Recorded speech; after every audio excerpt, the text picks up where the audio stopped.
Hi everyone, Brennan Cantor here with Nexus Youth and Family Services. We are bringing you a wellness workshop this month called Look Around, Look Within, where we are going to talk about how our environments, things we can control and things we can't control, impact our mental health and overall well-being.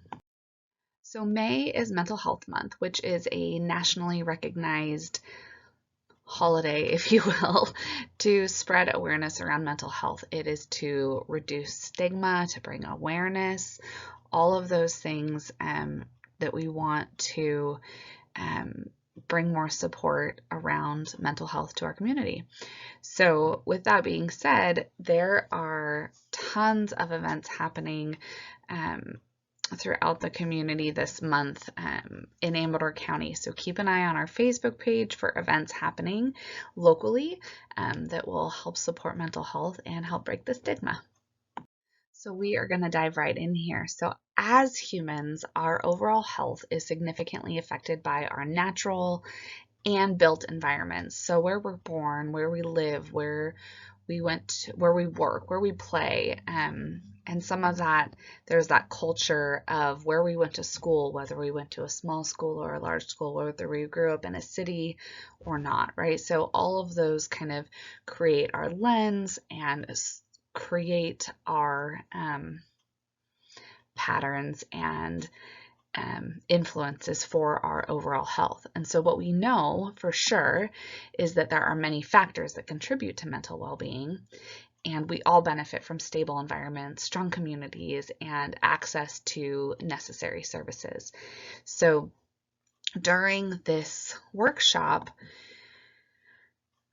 my goal for you is to walk through considering every part of our environment and its effect on our mental health and well-being, and give practical resources on how to support mental health and the health of those in your community with each part of our environment, again, natural and built.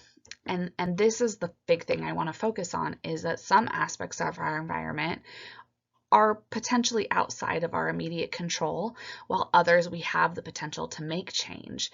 And so I want to provide useful suggestions for ways to adapt to your surroundings to improve your overall health and well-being, suggestions for ways to cope when change seems out of reach.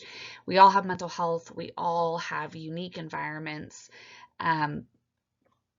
And making our environments as healthy as possible goes a long way to improve our mental well-being. So my goal here is to focus on the things that we can control versus the things that we can't. So first up, we are going to talk about environmental factors, and the first one of those is stable housing. So housing is much more than just protection from the elements, right? Safe and stable housing is a basic need, and it can be difficult or even sometimes impossible to care for your mental health if that need is not met. So stable housing means that you aren't living in uncertainty. You kind of have the choice of if you want to move, with the opposite of this being housing instability. So meaning that you're facing a number of different challenges potentially, like struggling to pay rent, struggling to find shelter, moving frequently, all of your income going towards housing, homelessness. And when you have housing instability, right, the stress and anxiety of those situations can wear on you after a while, especially if you're moving without notice. Frequent moves make it hard to develop routines, hard to develop connections to your neighbors, to your local community, which again, all beneficial for mental health. So people that don't have a home base can like a home base, right? Can sometimes feel distressed, disconnected, isolated.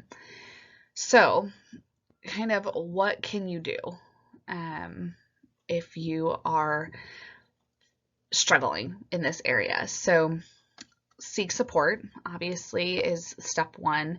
Again, these are things that you can control. So each state has information on identifying services. We have local resources. There is homelessness assistance, and there is there are specific resources, right? If you meet low income guidelines, if you qualify to live in public housing, you can contact your local housing authority, things like that. And secondly, which you have tons of control over, is building a connection to yourself. And I know it might sound cliche, but feeling at home in yourself and in your own mind can help you cope when your housing is uncertain or just when life is uncertain.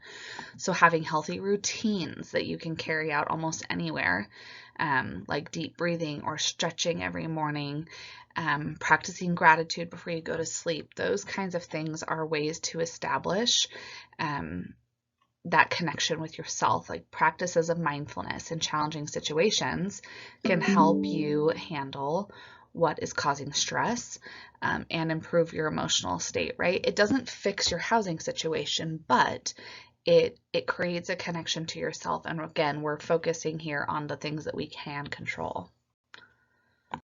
So next up, optimizing your, or sorry, I'm going to diving right in, healthy home environment, right? So keeping your living space clean is shown to promote calmness and a sense of control over your day-to-day life. And so when we think about, again, the things that we can control, optimizing your space to improve your mental health is something that anyone can benefit from. So for those living with mental health conditions, it is a tool that can be used to improve and support mental health and well-being. And when you're struggling with your mental health, just even struggling to get through the day, there are things that you can do with your space, right? Like clutter can be distracting. It's harder for your brain to think clearly. And when I say clutter, right, your home does not have to be spotless, but it's when you feel organized. Like for me, example, I know not my home environment, but my work environment. If my desk feels cluttered, it's harder for me to focus. It's harder for me to get things done. So sometimes taking those 10 minutes to like organize, to make a to-do list, whatever it is, to clean, up for just a few minutes, it like makes all the difference in my productivity. So that's just an example. So when there are things that you can do in your space to help you feel more productive and reach your goals, that's something to focus on. So a healthy home environment will look different from one person to the next, but it's possible to do it, right? And it's something you have control over. So it might take time, it might take some thoughtfulness, it might take some multiple tries even to get your space to meet your needs, but eventually it will help make your space feel right for you, which is the focus. So a couple of useful tips here when you're thinking about tidying your space. I think when we're talking about this healthy home environment, two things come to mind is kind of creating like a space for your daily work, but also your sleep routines, because sleep is super important, and creating a healthy sleep environment. So we're going to talk about both of those things. So when you're thinking about creating a tidy space, start small. If you feel like improving your space seems overwhelming, like choose one area to start. It may be your bedroom or your sleeping space. Maybe it's your kitchen. Maybe it's just a small corner where you want to do some like meditation work every day, right? Like things like that. So start small. It doesn't have to be like a whole home makeover situation. And then kind of a tip, I love a timer technique. I use timers when I'm cleaning my house, so I have focused time where I don't get distracted. But you can consider setting a timer each day to work towards improving your space, or work towards organizing something, things like that. So the second tip is being mindful throughout your day, right? Kind of that 2-minute touch thing. If something is easy to do, just do it instead of putting it off. So instead of putting items down and adding to clutter, get in the habit of putting them away. So like putting clothes right away after they're washed, or I know I am guilty of when I am getting like done at the end of the day and I'm going to shower and put on comfy clothes. Sometimes my clothes end up in a pile instead of going into the laundry or getting hung back up. So things like that. It's super simple and it just takes a minute. But if you're doing that and then you have a pile of clothes at the end of the week or pile of shoes or, laundry baskets of laundry that you haven't folded, right? Things like that. So being mindful throughout your day can help lessen the clutter and lessen the tasks when you go to kind of clean up or tidy later. So practicing mindfulness while cleaning. So as a therapist, right, we kind of, a grounding technique is like 5, 4, 3, 2, 1. So it's like name 5 things that you can see and 4 things that you can smell and 3 things that you can touch, right? There's this, so that's what it means when I say practice mindfulness while cleaning. So it's taking time to smell the soap if you really like the smell of your soap, feeling the water and kind of paying attention to the experience and like listening to the sound of the running water, things like that. And again, I know it might sound silly, but when you're focusing on those things, like going through the process of doing dishes is potentially even relaxing while you're doing chores. Win-win. So then once your space feels clean, think about organization, right? Maximizing your space, being intentional about organizing, avoiding future clutter. Again, it all helps you feel in control and calm. And then big one, and now is a great time for it, spring cleaning. Getting rid of unnecessary, unneeded belongings, periodically going through your space, finding items to donate, get rid of along the way, doing a yard sale, donating things, tossing things that you don't need. Sometimes we kind of get in habits of like putting stuff away and we're not using it, and all of a sudden it's been a year and we haven't touched something. It's like, do you need that thing anymore? Maybe not. So things like that to consider. And then next up is your sleep space. So improving your sleep, right? We sleep better when it's a little bit cooler, lessen excess noise, making your space dark if you can, right? If you work a graveyard shift, like getting blackout curtains kind of thing. So you have, because these things, right? Help our circadian rhythms, which is what helps us sleep, which is what helps us like function through each day, and helps us really get into those like REM sleep cycles, which is that really good deep sleep. So these are kind of tips to make sure that can happen. So creating comfort, personalizing your space, moving furniture around. Again, starting small. It's not like you have to do this whole home renovation, but like rearranging things, adding pictures even, right? Those kinds of things to help personalize your space using natural light, and creating comfort in that context. What can I do to breathe better, right? Sometimes we have those issues, and goodness, the pollen fallout this year has been crazy. So checking air quality, opening windows, using an air purifier, which has been like lifesavers for my house, breathing exercises, and then using local resources. For example, Nexus actually has an asthma mitigation program. So if you have poorly controlled asthma for you or anyone in your home, we have a ton of resources, a whole program and staff dedicated to assessing your home, helping you buy air purifiers, things like that. So there's resources out there. And then setting yourself up for success, like removing barriers to healthy habits, planning, using what you have. Right? Sometimes we can make excuses, and these are conscious choices that you have to make. And when you are in the face of stress or uncertainty, these things are harder to do, motivation wise, but they go a long way in making you feel better. And so it definitely is a conscious choice to engage in these types of things in order to improve your overall well-being.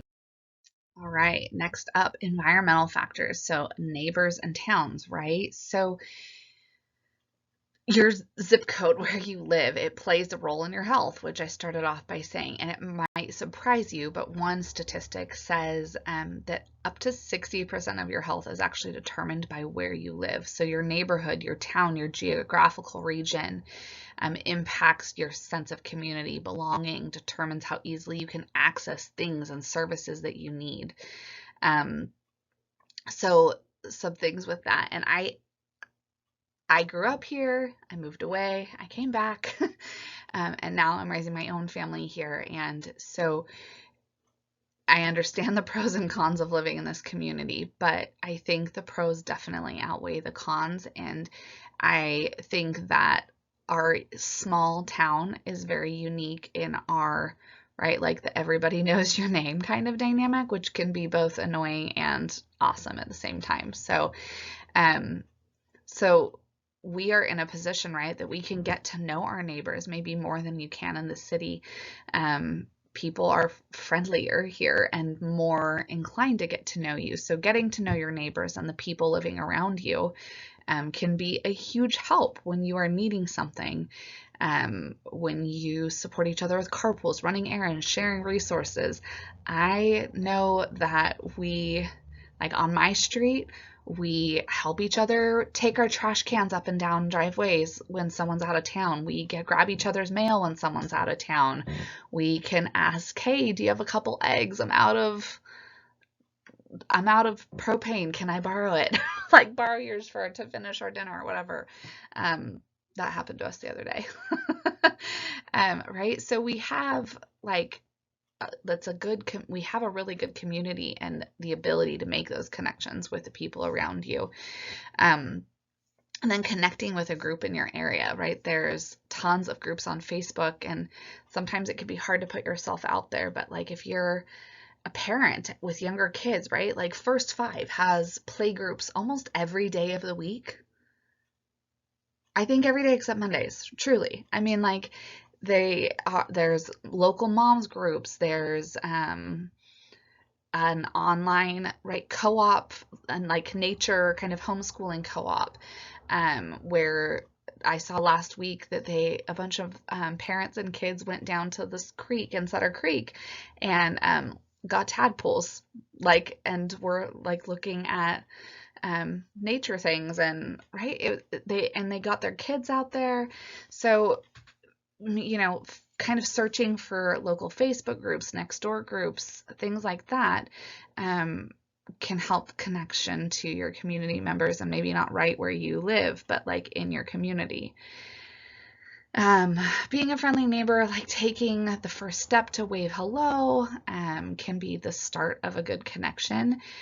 Organizing group gatherings, like, holiday, like street barbecue on Labor Day kind of stuff, and those things can turn into really fun ongoing connections.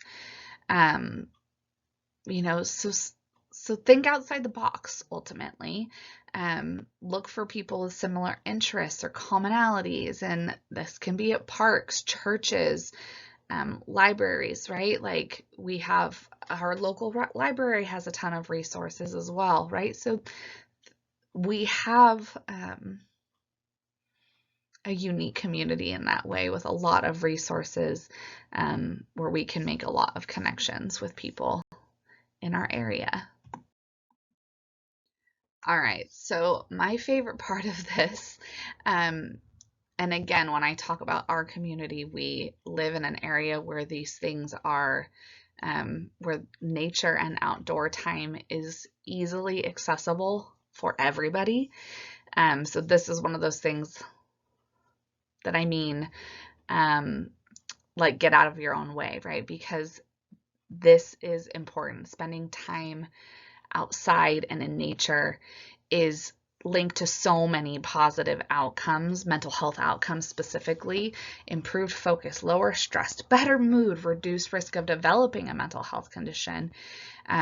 Most studies on nature and well-being look at green spaces, so like parks, forests, things like that, but researchers are also beginning to look at blue spaces, so places like oceans and river views. And again, when I talked about it a little bit ago, but like start small. It doesn't have to be this extravagant thing, right? Like it doesn't have to be this picture perfect outdoor experience to get the benefits of nature. Right? Just sunlight triggers the release of serotonin and vitamin D, which are associated with boosting mood and focus and reducing stress. Without enough sun, those levels drop, which can lead to symptoms of depression, anxiety, and other mental health challenges. So when you spend time outside, you're having a direct impact on your body's like sleep-wake cycle. It impacts sleep. Like it impacts everything. So spending time outside is so amazing, and it's just accessible, which is the huge thing. When I was planning this presentation, actually, if you go back and look, every single picture that is in the background of these slides is from our community. So it's Lake Taboo, Shaler Lake, Silver Lake, Bear River, right? There's all kinds of this picture here I actually took personally on one of my favorite hikes up country. The wildflowers are amazing. I can't wait to see them this year. So we have so much accessible, and a lot of it is close to us and kind of down in town. You don't have to drive an hour up the hill. Or we have a ton of parks too, right? We have parks in every community. Upcountry, Ione, Command, like there's parks everywhere. Go sit under a tree, right? Again, it doesn't have to be this picture perfect thing. Start small. And that's how, right? Go outside, go for a walk. You're getting sunlight, right? Like that's the goal here. So like I was just saying, don't discount the little things while being in wilderness. My favorite is obviously nice. City parks, small gardens, sitting under a tree. All those things can support your mental health. I like this one too, bringing the outdoors in. I am not good at this, but if you have a green thumb, adding greenery to your space can have a similar effect to seeing plants outside. So you can add things like snake plants and bamboo palms, which also have the side benefit of purifying your air. 10 to 15 minutes a day of sunshine can generate all the vitamin D that you need. So obviously this depends on factors like season, time of day, pollution, things like that. And I know that we are just coming off of like months and months of rain and snow and storming, and it's a little cloudy outside again right now, but the sun is coming.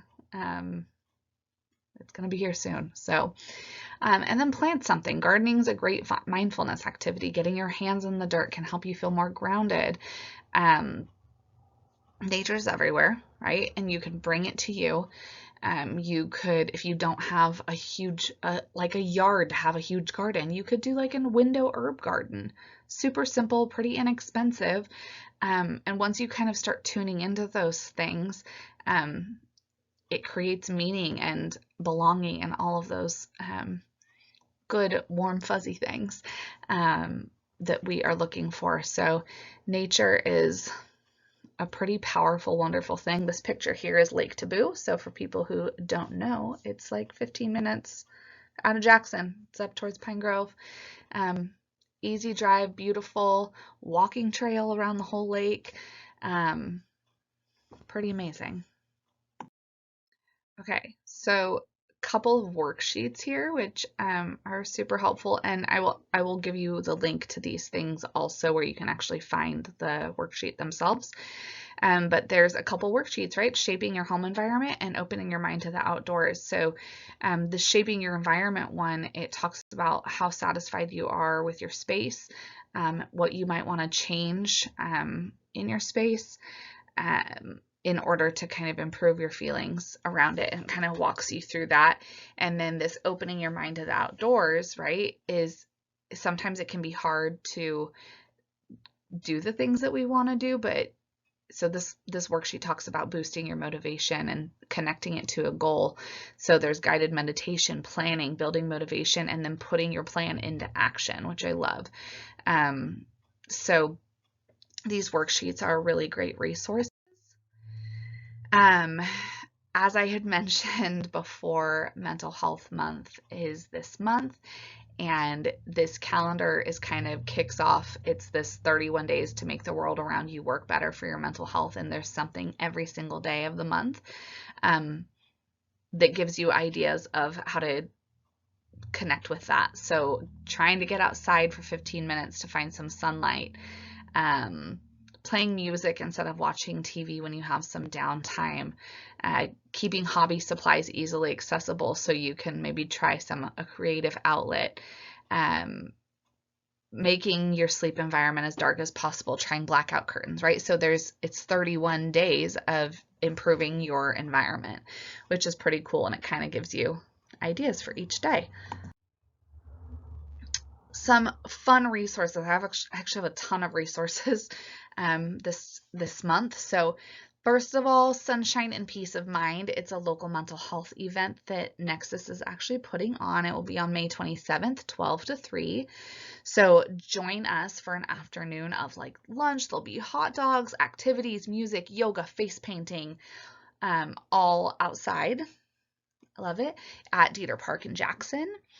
There is a nature therapy podcast, which is basically nature sounds from all over the world that play kind of on repeat. And there's tons of different ones with information on where it came from and things like that. It's pretty cool. But it's basically just a relaxing sound podcast. There is an Inside Mental Health podcast. There's a specific episode. I really like this podcast generally, but there is a specific episode that talks about using nature to improve your mental health.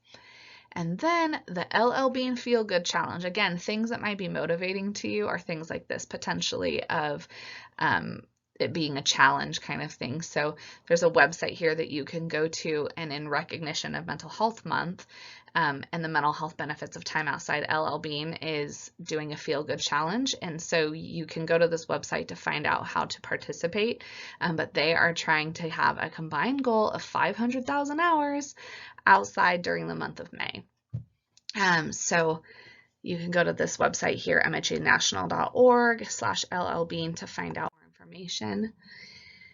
And then some general resources. Mental Health America has an online screening, which is like a super quick and easy way, if you're feeling symptoms of mental health, to see what might be helpful. And so it's free, confidential. There's lots of crisis lines here, the 998 Suicide and Crisis Lifeline, the 988 text line. There's a crisis text line, and then there's warm lines too. So those are all described here. Phone numbers, everything are here. And then a couple toolkits. So first, most of my information today, and there's worksheets and all of that stuff, and actually a ton more resources on this stuff, is in the Mental Health Toolkit and Mental Health America, right? There's a ton of resources outlined for every aspect of things that we talked about. There's webinars, podcasts, I mean, so much information. This is like such a tiny snippet of it. And then our Future in Mind toolkit. So if you're wanting or passionate about becoming an advocate for mental health, there is a toolkit that's basically like how to become a mental health advocate in 7 steps. So all of those things are available on Mental Health America and are linked here. So I really hope that this was helpful for you. Thank you so much for joining us. And again, if you ever have a topic that you want us to research and present on, like, contact me, let me know. We want these presentations to be relevant and helpful for you and your family and what you have going on. So if you have a topic or something that you would like us to present on, please reach out, email it to me, message us on Facebook, whatever is easy for you, and get us that information, and we will be happy to do the research and get that presentation out for you. So happy Mental Health Month. Thank you for watching, and we'll see you next time.